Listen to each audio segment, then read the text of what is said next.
Esa historia se centra en la familia Lassiter.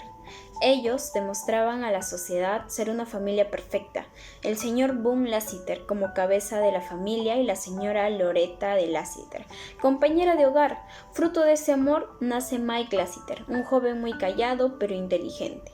Lamentablemente el señor Boone humillaba a la señora Loretta. Mike llega a su hogar porque no tuvo entrenamiento. Había dejado a su madre haciendo ejercicios y pensó que su padre llegaría por la tarde, ya que viajó por temas de negocios. Pero con el grito desesperado de su madre, corrió a la habitación de ésta y se asombró al ver a su padre acuchillado tirado en la alfombra. Lo primero que se le vino en mente fue asumir toda responsabilidad para proteger a su madre, así que decidió agarrar el cuchillo para que sus huellas corroboren que él fue el asesino. Llegó la policía y al ver la escena del crimen quedó conmovida. Asimismo también escuchó decir a Mike, debía hacerlo hace mucho tiempo. Y claramente para la oficial se trataba de un caso de parricidio. La madre de Mike llorando llamó a su abogado Ramsey. Inmediatamente él llegó. Mike había sido acusado de asesinato en primer grado y todas las pruebas estaban en su contra. Él había sido detenido y será juzgado como mayor de edad. Ramsey, su abogado, intenta hablar con él, pero este se niega. Se nota la desesperación de Ramsey. ¿Cómo iba a defenderlo si su patrocinado no contribuía? El fiscal lo iba a destruir. Estaba frustrado porque conocía a Mike y él era incapaz de hacer este tipo de cosas. Llegó el día del juicio donde el fiscal presenta su alegato y así presenta a los testigos. Eran vecinos de la familia Lassiter, así también trabajadores. Ellos mencionaban la buena relación que tenía Boone con Mike. Pero la oficial menciona lo que escuchó a decir a Mike y el médico forense indica cuáles fueron las causas de la muerte del señor Boone. Había llegado la hora en que la señora Loreto testifique. Ella estaba muy conmovida. Narra la historia que tenía que vivir con su esposo y las diversas humillaciones que pasaba. Mike sabía de sus derechos, así que él podía testificar, pero Ramsey no lo iba a permitir porque no sabía qué es lo que iba a decir. Mike testifica y da a conocer que su padre abusaba de él, lo violaba en los viajes privados que ellos dos hacían. El fiscal claramente no iba a perder el caso, así que pidió que la hermosa vuelva a testificar, y así fue. El fiscal preguntó y la hermosa negó todo rotundamente. Llegó la hora de que la parte acusadora realice el interrogatorio. Esta vez lo haría el asistente de Ramsey. Ella puso en descubierto que la hermosa tenía una relación sentimental con el piloto y que con él se quedaba charlando y por ende no podía escuchar lo que hacían los clientes. Esa declaración confirmaba lo que Mike dijo. Los jurados decidieron absolver a Mike de toda culpa y lo declararon inocente. Todos estaban muy felices, pero Mike tenía algo para su abogado. Así que pide hablar con él. Ingresan a la oficina y Mike le entrega un papelito donde estaba dibujado un reloj. Ese reloj era de Ramsey y lo había visto el día que encontró a su padre muerto. Ramsey no supo qué decir y Mike lo reprochó porque por su culpa tuvo que vivir una pesadilla. Mike estaba seguro de la relación de su abogado y su madre. Ellos lo habían planeado todo.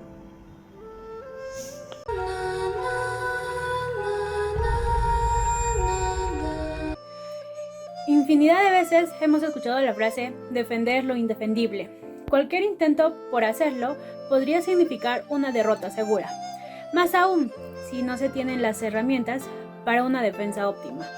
Una situación similar es el inicio del abogado del mal, donde el abogado Richard Ramsey tendrá que defender a Mike de la acusación de homicidio que se le ha imputado. Pero enfrenta dos problemas. El primero es que todo apunta a que fue él, y el segundo es que el joven no quiere hablar al respecto. ¿Cómo se resuelve el caso? Este caso se resuelve cuando Mike decide por fin hablar y sube al estrado para dar su testimonio, en donde menciona que su padre abusaba de él. Después de unos minutos de este acontecimiento, el veredicto unánime por parte del jurado por fin está listo, siendo este a favor de Mike, liberándose así del cargo de asesinato en primer grado.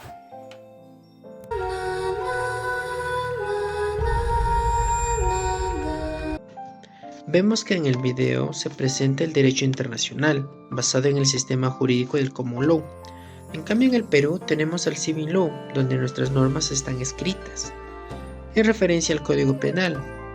Pero en este caso trataremos acerca del artículo 107, parricidio, que está en el título 1, Delitos contra la vida, cuerpo y la salud, capítulo 1, homicidio, que menciona que la persona, en este caso el imputado o imputada, mata a sabiendas a su ascendiente o descendiente, será condenado con pena privativa de libertad no menor de 15 años. En el 2008 había un caso bien en controversia acerca de Juliana Llamo Gilares, quien mató a su madre.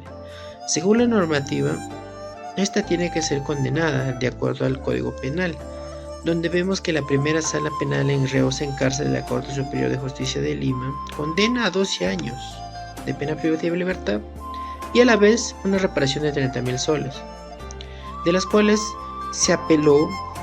Inclusive en la apelación trataron de aumentarle la pena, pero de las cuales ella presentó un habeas corpus, donde el Tribunal Constitucional lo aprueba, lo admite, en mención a que se están vulnerando sus derechos fundamentales y que ella se ampara del artículo 22 del Código Penal, en mención que en ese tiempo tenía 18 años. Los hechos eran que, supuestamente, la agraviada había muerto por una herida profunda en la yugular y tenía mayores de los cortes. En cambio, Juliana Llamoja presentaba pocas heridas y eran superfluas, de las cuales se dio la logicidad de que quien tenía menos heridas era quien había dañado más, es decir, el oxista, quien la había matado. Por lo tanto, se dio esta condenatoria. Pero según el Tribunal Constitucional, lo que se amparó la ley y admitió una sentencia en decir que se admite sus derechos fundamentales, se logra un arresto domiciliario en mención a que tenía buena conducta. Y es por eso que vemos que la normativa peruana está reflejada en sus normas escritas en mención al Código Penal.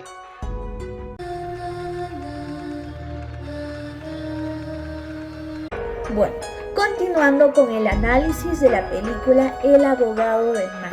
En esta ocasión nos vamos a hacer esta pregunta: ¿de qué manera o cómo sería juzgado Mike Lazo, el personaje principal en esta película, en diferentes legislaciones?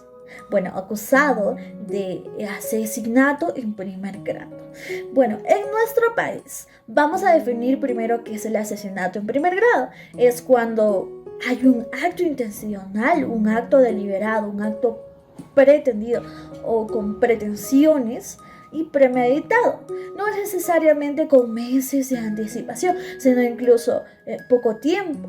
Hay que hacer un claro ejemplo, que es cuando una persona saca una póliza de seguro y días después es asesinado. Alguien supo de esto, alguien sabía que esa persona sacó una póliza de seguro. Bueno, nos da a pensar eso, ¿no? Entonces también se puede hacer una investigación de los familiares quizá o de los amigos más cercanos. En nuestro país, Mike Lazo sería condenado con 15 años de pena privativa de libertad. Claro, si es considerado, en esta ocasión es parricidio. Si Mike Lazo fuera juzgado en Argentina, para definir nuevamente, en Argentina el asesinato en primer grado es cuando una persona tiene la certeza, la conciencia y tiene su comportamiento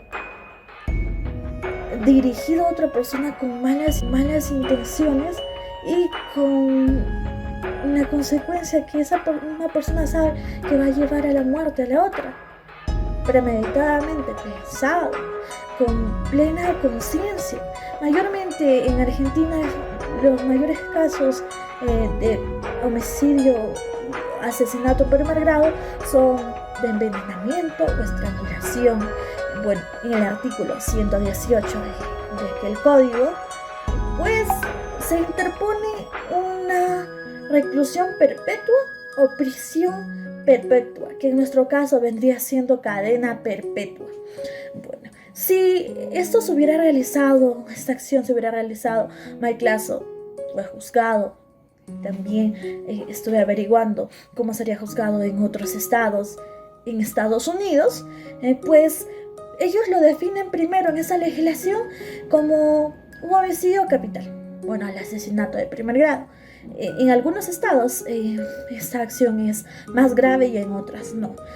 Bueno, implica un homicidio intencional, premeditado, como en todas las legislaciones lo está definiendo. Hay que sacar pues una conclusión de todo esto, una similitud en las legislaciones que estamos analizando, y pues en esta ocasión en este país sería juzgado hasta con cadena perpetua sin posibilidad de libertad condicional o también con pena de muerte. Bueno, esto se interpondrá o se ejecutará estas acciones si son personas mayores de 18 años, pero si son personas menores de 18 tienen otra forma de juzgar en ese país. Gracias.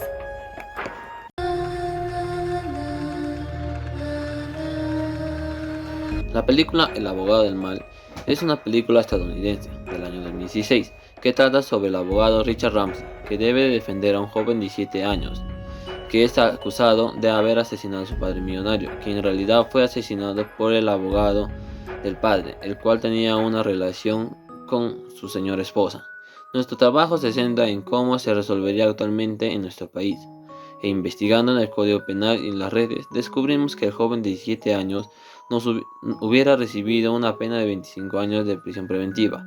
Esta película se centra en el ámbito penal, porque trata sobre un asesinato planeado por su esposa y su amante, la cual estaba cansada de que su esposo no la deje de observar.